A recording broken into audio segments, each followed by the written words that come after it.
Hi everyone, it's Rax. I've got another Spiritborn leveling guide for you, and this time it's playing as the Jaguar or the Jaguar, however you pronounce it, no matter where you are. You can also see here on my mini-map in the top right, I'm using Subo to do the little map hack, which is one of my very favorite mercenaries. So, if you watched my Spiritborn overview, and if you have watched my Centipede leveling guide, this is essentially following all of the same ideas that I was teaching you. I'm trying to find one skill in the game that I can really buff up, and then I want to throw in a pinch of survivability to make sure that you can clear the entire campaign and be nice and comfy while you're leveling. And just otherwise, just throw in quality of life and take as much damage as I possibly can. Again, at the start and the launch of the Spiritborn, there aren't a lot of choices that we can get from the Codex. So with the Codex, the main power that we can buff up is Rake. So that's what we're going to do. We're going to do everything that we can to power that up to essentially slice through the entire dungeon.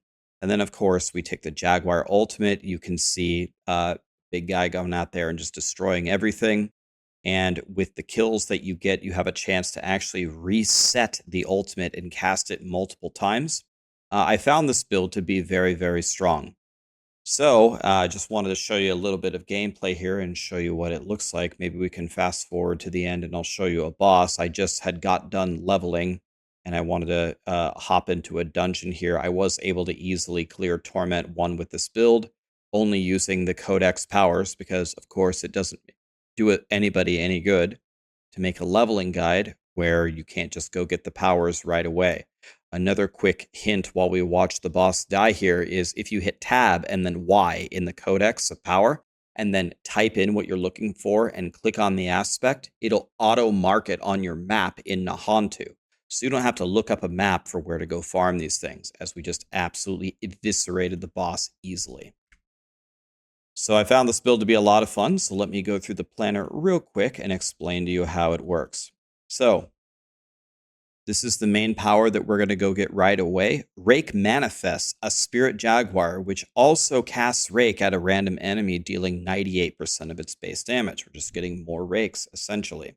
There's another one where when you cast an Incarnate skill, which is going to be counterattack, you're going to make enemies vulnerable, and then killing a vulnerable enemy is going to do a big explosion. I believe there is also a Codex of Power for counterattack that was added that is not currently in the planner. So when that is added to D4 planner on Maxroll, then I will, of course, add that power here. We can go grab that as well. So here's our main ability, Rake. We're going to, of course, going to take the upgrade, granting a stack of Ferocity. You don't know what Ferocity is if you didn't watch my Spiritborn overall video. Ferocity, well, it says right there, is just multiplicative attack speed. It stacks up to 4 times for 4 seconds. Jaguars are about attacking very fast. Then I like to take the upgrade where it's going to reduce our longest active cooldown by 0.5 seconds. You probably already know what that is. Our big old Jaguar here at the bottom. And here's the cool power where when you kill an enemy, it has a 40% chance to instantly reset its cooldown. That's why sometimes you can just cast it over and over, and the bosses have no chance and they die instantly. Another nice thing about taking one of these ultimate skills for the Jaguar is it opens up this entire skill tree where you get more damage, it's going to increase your maximum vigor, which is going to help us cast more rakes, and then you can take this one for permanent unstoppable. You can play with this however you want. There's some of the key passives here that are pretty good. I like adaptive stances. Whenever we switch the base spirit of a skill, it's going to give us a lot of really nice stat increases like movement speed, damage reduction, attack speed. And we're going to be swapping between them because we have centipede skills and we have the eagle skills and we have jaguar skills. And also, we also are going to take the gorilla power, which is going to give everything the gorilla tag as well. But that doesn't apply to this key passive because it's base skills only, so we're going to have 3 out of the 4. And it's going to increase our core stats by 50%, which will be a huge damage increase for us.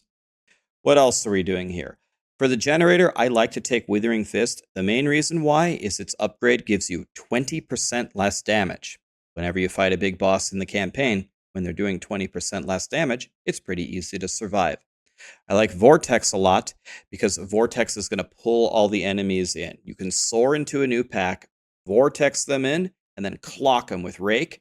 And if for some reason they're still alive, you can hit them with the Hunter, and they're certainly going to die. And it's probably also going to reset your cooldown for the Hunter, which is amazing. Soar is, of course, our mobility skill that we take all the time.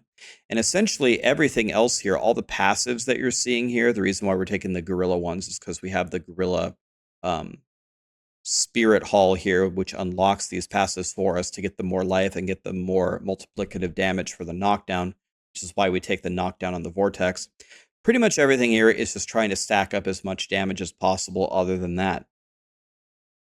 Counterattack is nice because, again, it synergizes pretty well with the Jaguar build. And again, I believe there is a Codex of Power thing that we can acquire for counterattack, which is just a dream for when you're leveling up and you don't have anything. Now, just like in the Centipede build, and just like I'm going to recommend in the Evil, that's a nice name for it, by the way. In the Eagle leveling build, I love the combination of Gorilla Jaguar exactly like this. The reason why is the 5% barrier that you keep getting from all of your hits will just keep you alive. This is what allows me to just walk through the skill tree and the passives and essentially just take as much damage as I possibly can, because this almost single-handedly just keeps you alive. It's hard to pass up.